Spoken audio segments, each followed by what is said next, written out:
बिस्मिल्लाहिर्रहमानिर्रहीम। जान पाकिस्तान टीवी के सामईन व नाजरीन अस्सलाम वालेकुम।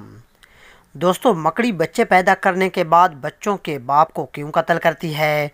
वो बच्चे बड़े होकर माँ के साथ क्या इबरतनाक काम करते हैं?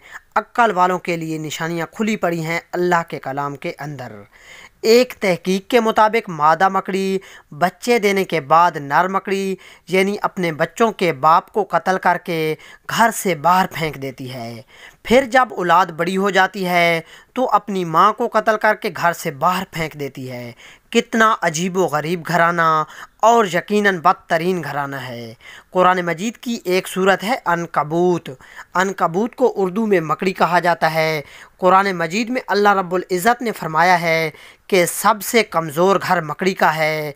कुरान का मौजज़ा देखें, एक जुमले में ही इस घराने की पूरी कहानी बयान कर दी कि बेशक घरों में सबसे कमज़ोर घर अनकबूत का है।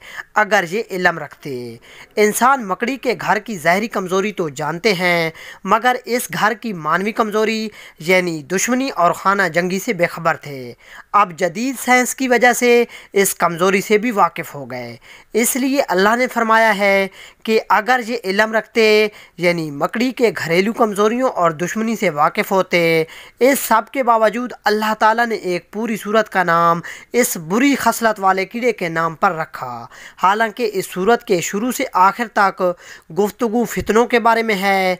सूरत की इब्तदा यूँ है, क्या लोग ये ख्याल करते हैं कि वो इस बात पर छूट जाएंगे कि इन्होंने कहा कि हमने ईमान लाया है और इनको आजमाया नहीं जाएगा। और फरमाया लोगों में कुछ ऐसे हैं जो कहते तो हैं कि हमने ईमान लाया है, मगर जब इनको अल्लाह की राह में अज़ियत दी जाती है तो लोगों की आजमाइश को अल्लाह के अज़ाब की तरह समझते हैं। ज़हन में ये सवाल पैदा हो सकता है कि मकड़ी का फितनों और आजमाइशों से क्या ताल्लुक़ है? दर हकीकत फ़ितने, साजिशें और आजमाइशें भी मकड़ी के जाल की तरह पेचीदा हैं और इंसान के लिए इनके दरमियान तमीज़ करना, इनको बेनकाब करना आसान नहीं होता, मगर अल्लाह मदद करे तो ये कुछ भी नहीं होते।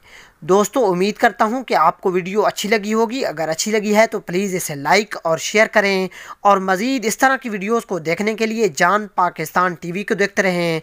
जल्द मिलते हैं नई वीडियो के साथ, तब तक के लिए अल्लाह हाफिज़।